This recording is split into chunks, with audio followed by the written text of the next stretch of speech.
المجال العقاري هو واحد من أكتر المجالات الاستثمارية الناجحة في العالم. طب ليه مصر تعتبر واحدة من الدول الأقل مخاطرة في العقارات؟ طبعا مقارنة بالعالم العربي والعالم بشكل عام. أول حاجة خلينا نقول إن مصر أثبتت قوة القطاع العقاري لما نجحت إنها تتخطى أزمة الرهن العقاري في 2008 واللي اتأثر بيها معظم دول العالم، بس ما أثرتش على القطاع العقاري في مصر. هقول لك ليه. بس قبل ما أقول لك ليه مصر قوية في قطاع العقارات، لازم تعرف إيه هو الرهن العقاري. الرهن العقاري ببساطة هو إنك لما تكون عايز تشتري بيت أو عقار بس ثمنه كبير عليك وما تقدرش تدفعه مرة واحدة، البنك أو أي مؤسسة مالية بتساعدك عن طريق الرهن العقاري. بيدوك الفلوس اللي تقدر تشتري بيها البيت، وأنت بترجع لهم الفلوس بالربح بتاعهم، وبتدفعها أجزاء كل شهر على مدة طويلة، عادة بتبقى من 15 ل 30 سنة.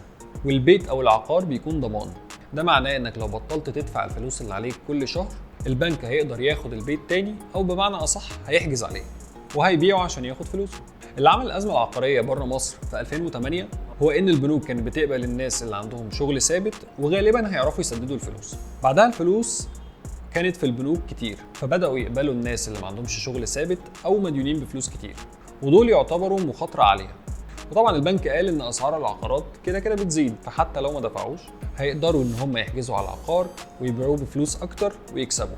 فاللي حصل بعد كده إن ناس كتير من فئة المخاطرة العالية دي ما عرفتش انها تسدد الفلوس، فالبنك حجز على العقارات اللي اشتروها وعرضها للبيع، فبقى في عقارات كتيره معروضه في نفس الوقت، وده ضرب اسعار العقارات وخلاها تقل، وعمل الازمه العقاريه وخلى في ازمه ماليه في البنوك، لان ما بقاش في فلوس كفايه في البنوك عشان تقدم بيها الخدمات.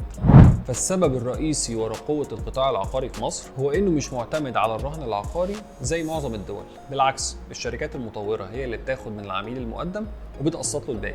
تاني حاجه، السوق العقاري في مصر مستقل عن اسواق العقارات العالميه ومش مرتبط باي اسواق عقاريه عالميه، مش زي الذهب مثلا اللي سعره العالمي بيأثر على سعره جوه مصر.